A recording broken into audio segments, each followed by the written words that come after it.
시편 31편 1절, 2절 끝에 또 2절 앞에 건지소서 건지소서 그렇게 시인은 기도합니다. 속히 나를 건져달라고, 이렇게 깊은 곳에 빠져있는 나를 건져달라고. 그리고 4절에는 빼내소서, 구속하소서, 속량이라는 단어도 나오는 걸로 보아서 시인은 여러 가지 많은 어려움 중에 하나님 앞에 건져달라고 기도하고 있습니다. 우리도 우리의 삶 가운데에 어려운 일을 당할 때 주여 나를 건져주옵소서. 사실 이 건지다라는 말이 구원이라는 말과 매우 같은 의미가 있습니다. 구원받는다라는 것은 건짐을 받다는 뜻과 같은 맥락에 있죠. 그래서 주여 나를 구원하소서라는 의미로 주여 나를 건져주소서, 건져주소서. 힘들고 어려울 때 잊어버리지 말고 하나님 나를 건져주소서, 건져주소서 기도할 수 있기를 바랍니다. 그러면서 또한 은혜를 베풀어 주소서, 하나님의 은혜를 구하고 있습니다. 9절에 보면 여호와여 내가 고통 중에 있사오니 내게 은혜를 베푸소서, 은혜를 베풀어 달라고 말합니다. 19절에도 보면 주를 두려워하는 자를 위하여 쌓아두신 은혜, 곧 주께 피하는 자를 위하여 인생 앞에 베푸신 은혜가 어찌 그리 큰지요. 하나님의 은혜를 깊이 묵상하며 하나님 내게 은혜를 베풀어 주옵소서. 사실 구체적으로 이것저것 구할 것들이 참 많습니다. 우리의 기도 제목 하나님이 모르시는 건 아닐까, 세세하게 이러저러하게 우리가 기도하게 되지만 궁극적으로는 하나님 나를 건져 주옵소서, 하나님 내게 은혜를 베풀어 주옵소서, 이렇게 기도하게 되는 겁니다. 시인은 지금 어떤 형편에 있을까요? 7절에 보면 고난이라는 단어도 나오고 환난이라는 단어도 나옵니다. 9절에는 고통과 근심이라는 단어도 나옵니다. 우리가 살아가는 인생길, 사실 기쁘고 즐겁게 살면 참 좋겠습니다. 여러분도 여러분에게 주어진 이 삶을 기쁘고 즐겁게 사시기를 바랍니다. 그래서 하나님 나를 좀 즐겁게 해주세요, 나를 기쁘게 해주세요. 그래서 우리에게 주어진 유한한 인생을 기쁘고 즐겁게 살아야 되겠습니다. 그러나 그럼에도 불구하고 사실 우리의 인생이 고난도 있고 환난도 있습니다. 고통과 근심의 시간도 지나갑니다. 그럴 때에 하나님 앞에 나를 건져주소서, 내게 은혜를 베푸소서, 그렇게 기도하며 나아갈 수 있기를 바랍니다. 조금 더 시적으로 표현해 본다면 지금 9절 끝에 보면 눈과 영혼과 몸이 쇠하여졌나이다 라고 말하면서 12절에는 내가 잊어버린 바 되었다. 사람들이 날 잊어버린 것 같아요. 하나님이 날 잊어버리신 건 아닐까. 그리고 죽은 자를 마음에 두지 아니함 같고 깨진 그릇 같으니이다. 이게 절정의 시적인 표현이죠. 깨진 그릇 같아요. 여러분, 우리가 깨진 그릇 같다고 느낄 때가 있습니다. 그냥 온전한 그릇으로 아슬아슬하게 깨어질 수 있는 그릇으로 사는 것 정도가 아니라 박삭 깨진 겁니다. 깨져서 어떻게 수습이 안 되는 그렇게 깨진 마음, 깨진 그릇과 같은 형편이 지금 시인의 모습입니다. 사람들이 비방을 합니다. 그로 인하여 두려워합니다. 그리고 이제 마치 깊은 바닷속에 빠진 것처럼 그런 이 침륜에 빠진 것 같은 고통 속에서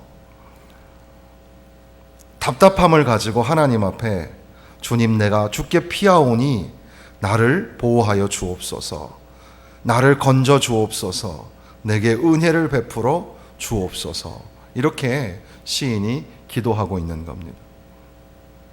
그러니까 이 하나님을 신뢰하는 이 개인의 이 탄원시라는 그런 장르를 가지고 다윗은 이렇게 어려움 중에도 하나님 앞에 기도하고 있는데, 이것은 또한 우리를 향하신 도전의 말씀이어서 우리도 환난과 이 고통과 역경, 근심 중에 믿음 잃지 않고 하나님 앞에 건져달라고, 은혜를 베풀어 달라고 기도하고, 마치 내가 잊어버린 바 된 것 같고 완전히 깨진 그릇과 같아도 그럼에도 불구하고 살리시는 하나님, 보호하시는 하나님, 은혜 베풀어 주시는 하나님을 믿으면서, 의지하면서 나아가기를 우리에게 도전하시는 줄로 믿습니다.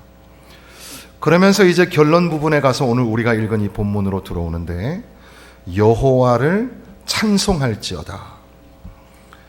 이렇게 힘들고 어려운 중에 하나님을 찬송한다는 것 자체가 엄청난 도전입니다.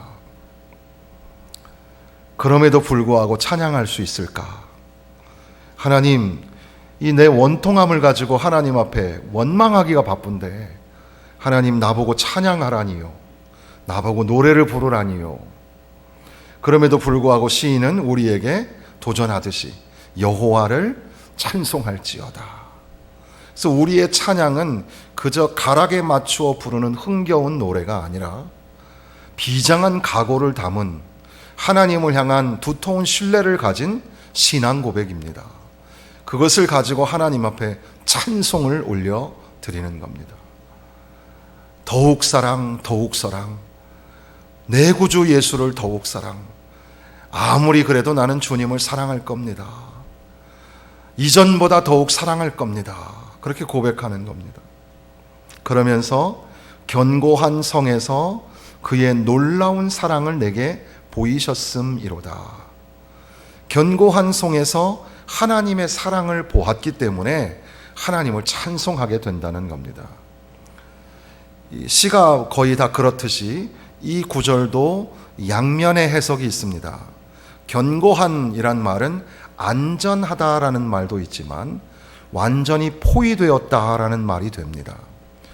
그러니까 두 가지 의미를 담는데, 견고하고 안전한 성에 있으니까 하나님의 놀라운 사랑을 깨닫게 됩니다. 아무리 화살이 날라오고 원수가 공격을 해도 견고한 성이 되시는 하나님, 그 하나님께 안기니까, 우리 교회도 하나님께 안기듯이 이렇게 아름다운 성전이 지어져 있는데, 하나님 성전에 들어와서 예배를 드리니까 하나님의 놀라우신 사랑이 깨달아지고 하나님의 은혜가 체험이 되어서, 그래서 하나님을 찬송합니다. 이런 고백이 됩니다. 일리가 있죠. 우리가 하나님 앞에 나와서 이 말씀을 듣고 예배를 드리다 보면 하나님이 주시는 위로가 있습니다. 은혜가 있습니다. 세상에서는 딱 죽을 것만 같고 속이 상하고 원통함을 갖지만, 하나님 앞에 예배하다가 하나님의 말씀을 듣다가 새 힘을 얻고 위로를 얻게 됩니다. 하나님의 은혜를 만나게 되는 거죠.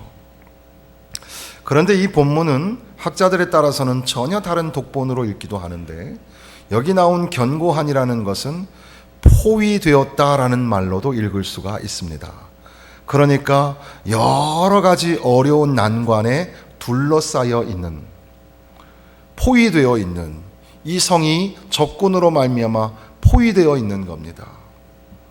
그렇게 포위되어 있는 중에도 주님의 은혜를, 주님의 사랑을 깨닫게 되었다는 겁니다.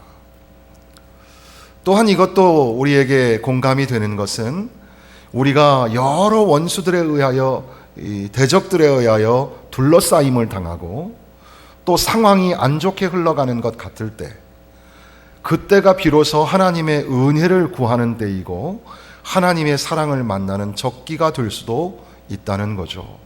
하나님 앞에 부르짖어 기도합니다. 하나님, 나를 건져주세요. 내게 은혜를 베풀어 주세요. 하나님 밖에는 내가 피할 곳이 없습니다. 20절에 보면, 주께서 그들을 주의 은밀한 곳에 숨기사 사람의 꾀에서 벗어나게 하시고 비밀이 장막에 감추사 말다툼에서 면하게 하시리이다. 하나님께서 은밀한 곳에 감추시고 숨겨주셔서 여러 가지 위험 속에서도 안전하게 하실 줄로 믿습니다. 상황이 견고하고 평안한 성에 있어서가 아니라 오히려 정말 여러 가지 많은 우환이 겹쳐서 나를 둘러싸고 있어도 하나님이 함께 계시면, 하나님이 우리에게 은혜를 주시고 주께서 내게 베풀어 주시는 그 사랑으로 말미암아 하나님을 찬양하게 된다는 거죠. 그러니까 하나님은 다윗을 사랑하시는 겁니다. 항상 언제나 그랬듯이 지금도 그렇게 여러 가지 많은 어려움 중에도 하나님은 다윗을 사랑하시는 겁니다. 그리고 이것은 오늘 우리를 향하신 말씀이어서 여러분들을 향하여 내가 널 사랑한다, 내가 널 사랑한다. 여러분이 안전하고 견고한 성에 계셔서 하나님의 사랑을 경험하는 것도 좋고, 또한 여러 가지 많은 어려움 중에 지금 둘러싸여 있어서 어디 피할 곳이 없을 때, 그래도 그때에도 하나님이 나를 사랑하시고 나를 품어 안아주신다는 사실을 기억해야 합니다. 그 사랑에 기인하여 하나님을 찬송하는 겁니다. 내가 놀라서 말하기를, 22절에 놀라서 말하기를, 이 하마르티라는 말은 나는 실제로 생각하였다, 이런 말이거든요.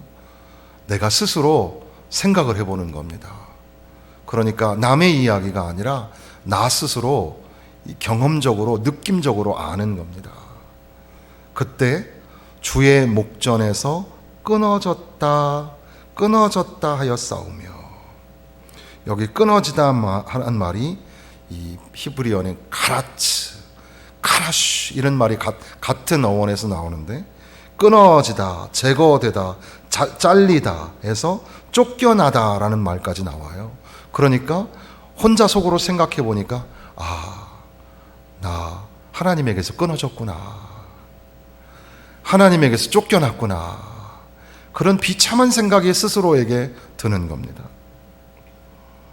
그런데 내가 주께 부르짖을 때에 주께서 나의 간구하는 소리를 들으셨나이다. 어떻게 기도했을까요? 나를 건져주소서, 내게 은혜를 베풀어 주소서. 이제 자기 스스로 결론이 내려졌어요. 하나님이 나 버리셨나 봐, 하나님에게서 나 끊어진 것 같아. 그럼에도 불구하고 하나님 앞에 부르짖어 기도하였더니 하나님이 나의 기도를 들으셨도다. 아무리 어려운 시간이라도 하나님 앞에 기도하라고 우리에게 주시는 말씀인 줄로 믿습니다. 저와 여러분 모두가 다 삶 가운데 닥치는 어려움 중에도 하나님 앞에 부르짖어 기도하고 그 기도를 들으시는 하나님을 신뢰하면서 도리어 하나님 앞에 찬송하며 나아가야 되겠습니다. 23절에 보면 너희 모든 성도들아 여호와를 사랑하라. 여호와께서 진실한 자를 보호하시고 교만하게 행하는 자에게 엄중히 갚으시느니라. 하나님은 진실한 사람을 원하시고 교만한 자를 멸하시는, 그런데 그런 우리가 너무나 익히 잘 알고 있는 진실한 자를 선대하시고 교만한 자를 떨쳐내시는 하나님, 그런데 그 하나님을 향하여 하나님을 사랑하라, 하나님을 사랑하라 이렇게 말합니다. 어떻게 보면 우리가 형제와 이웃을 사랑하는 그 사랑은 하나님을 사랑하는 것에서부터 시작해야 합니다. 그러니까 결과적으로는 형제와 이웃을 사랑하지 않는 사람은 하나님을 사랑하지 않는 사람이 되기도 합니다. 그러니까 우리가 정신을 차려서 하나님을 사랑해야 합니다.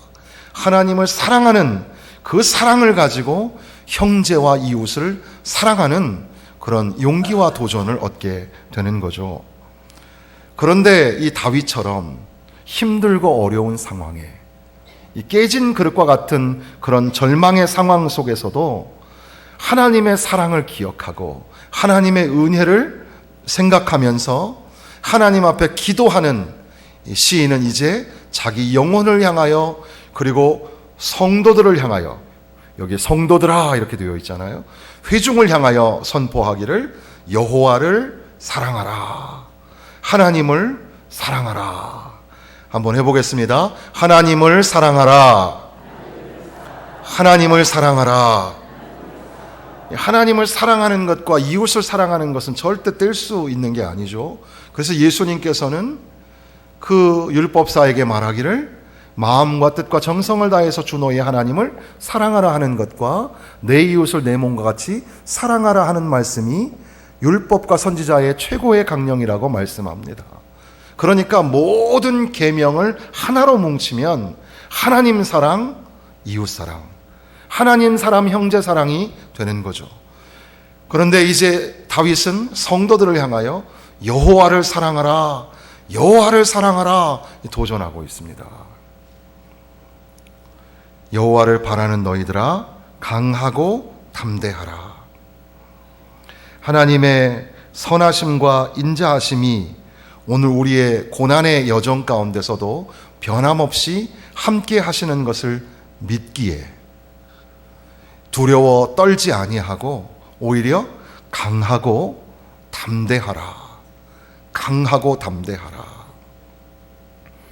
그래서 우리 아이들이 어렸을 때는 놀이공원 가서 롤러코스터 같은 거 타면은 아빠 심장 잡아줘 그러죠. 그러면 이제 제가 심장을 잡고 같이 이렇게 꼭 안고 타곤 했는데 요즘에는 제가 아예 롤러코스터를 못 타지만 한 몇 년 전에 마지막으로 탈 때도 오히려 아들아 아빠 심장을 좀 잡아줘라. 이게 도저히 무서워서 못 타겠다. 그러니까 등치가 이제는 둘째도 저보다 더 크니까 둘 다 커가지고 아빠 심장을 도리어 잡아주는 나이가 되었지만 그럼에도 불구하고 아들에게 늘 부탁하는 것은 얘들아 용기를 가져라. 강하고 담대하게 살아라. 그렇게 아버지로서 아들에게 그렇게 권하는 것처럼 하나님은 우리에게 강하고 담대하라. 우리 요즘에는 그 여성과 남성을 구분하는 것 자체도 조심스러운데 마치 연약함과 두려움은 여성의 것인 양 설명할 때가 많지만 때로는 남자도 두려움이 있어요. 무서움을 가지고 있습니다. 그래서 아버지들도 강하고 담대하라. 강하고 담대하라. 오히려 우리 권사님들이 훨씬 더 강하고 담대하신 것 같아요. 강하고 담대하라. 이 시대를 살아가는 우리 자녀들이 있습니다. 청년들 정말 용감하게 살아가는 것 같지만 사실은 두렵고 떨리는 마음으로 살아갑니다. 사랑하는 자녀들아, 내 아들과 딸들아, 강하고 담대하라. 강하고 담대하라라는 말은 여호와를 사랑하라라는 말과 밀접한 관련 속에서 해석을 할 수가 있겠습니다. 그러니까 하나님 사랑한다는 게 뭘까요? 하나님을 사랑하라. 더욱 사랑, 더욱 사랑, 이전보다 더욱 하나님을 사랑하겠습니다. 이게 무슨 뜻일까요? 내게 당하여 오는 환난과 역경과 고통과 근심, 나를 잊어버린 것 같고 내가 깨진 그릇 같은 그런 심정 가운데서도 하나님을 신뢰하고 하나님을 의지하면서 하나님 나를 건져주세요. 나에게 은혜를 베풀어 주세요. 하나님만이 나의 피난처가 되십니다. 그렇게 신뢰와 하나님의 성취를 고대하는 믿음으로 살아가는 것, 그것이 바로 여호와를 사랑하는 것인데 그것을 또한 동시에 강하고 담대하라 이렇게 선언하고 있습니다. 이것은 이제 제 개인적인 해석이지만 하나님을 사랑하는 것도 담대함이 필요하구나. 형제와 이웃을 사랑하는 것도 용기가 필요하구나. 그래서 사랑하는 성도들에게 이제 오후 예배를 마치고 돌아갈 때에 주께서 우리에게 하시는 말씀이 강하고 담대하라. 다 담대함을 가지고 하나님을 사랑합니다. 그 무엇보다, 그 누구보다 하나님을 사랑합니다. 이러한 고백으로 살아들이시기를 주님의 이름으로 축원합니다. 우리가 이웃을 향하여 대하는 태도도 마찬가지입니다. 사랑이 참 중요합니다. 사랑이 없으면 사람의 마음을 불편하게 하고 아무것도 아니며 아무 유익이 없습니다. 사랑으로 세워지는 교회, 사랑이 넘치는 성도가 되어야 합니다.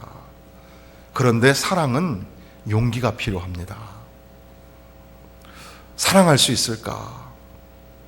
그래서 점심 식사 하시면서 연습 좀 하셨습니까? 사랑한데이, 억수로 사랑한데이 하셨거나, 전라도 사투리는 어떻게 하는지 몰라가지고 사랑하네 자네 뭐 이렇게 하나요? 어떻게 하나요? 사랑한다는 표현조차도 우리는 잘 못하는데, 어떻게 보면 사랑도 용기가 있어야 되는 게 아닌가. 강하고 담대하라. 강하고 담대하라 우리에게 명령하셨으니 담대함을 가지고 용기를 내어서 아들아 사랑한다, 딸아 사랑한다. 여러분 한 주 동안 사랑한다라는 말을 얼마큼 들어보셨어요? 목사님 나는 한 번도 못 들어봤어요. 그죠? 그런 분이 혹시 계실지 모르니까 옆에 있는 분에게 한번 해주세요. 사랑합니다. 예, 사랑합니다. 예, 아내와 남편 사이에도 또 부모와 자식 간에도 사랑한다고 표현하지 못할 때가 많죠. 사랑합니다. 그러니까 매일마다 누군가에게 사랑합니다라고 한다는 게 참 쉽지 않지만, 반대로 누군가가 나에게 매일마다 사랑합니다, 사랑합니다 말해준다면 얼마나 행복하겠어요. 그죠? 그래서 아버지 사랑해요, 사랑합니다. 어머니 사랑해요, 사랑합니다. 아버지가 그냥 이렇게 몸이 안 좋은데 괜히 밖에 나왔다가 다칠까봐 아버지 돌아다니지 마세요. 어머니가 아프면 안 되니까 엄마는 맨날 이렇게 싸돌아다니냐고 이렇게 하는 그 자식들의 마음도 사랑이고, 그 자식들을 향하여 혼을 내는 부모도 너 예배 안 드리면 다리 몽둥이 부러져 하는 것도 다 사랑이죠. 그런데 조금 우리가 직설적으로 바꿔서 그런 말 하지 말고 사랑한다. 사위도 사랑하고 며느리도 사랑하고 손주도 사랑하고 할머니 할아버지도 사랑하고 사랑한다, 사랑한다. 여기에도 용기가 필요하다는 겁니다. 이제 다시 물어보겠습니다. 여러분 하나님을 사랑하십니까? 아니면 하나님을 사랑하기로 결심하시겠습니까? 강하고 담대함을 가지고 하나님을 사랑하며 살아가는 사람은 하나님이 건져주시고 은혜를 베풀어 주시는 줄로 믿습니다. 용기를 내셔서 하나님을 사랑하듯이 우리 가족들 사랑한다, 사랑합니다, 사랑이 넘치는 가정이 되고, 우리의 삶의 자리, 직장이나 이런 그런 삶의 이 공적 광장이라고 하는, 어떻게 보면 선교의 현장이기도 하죠.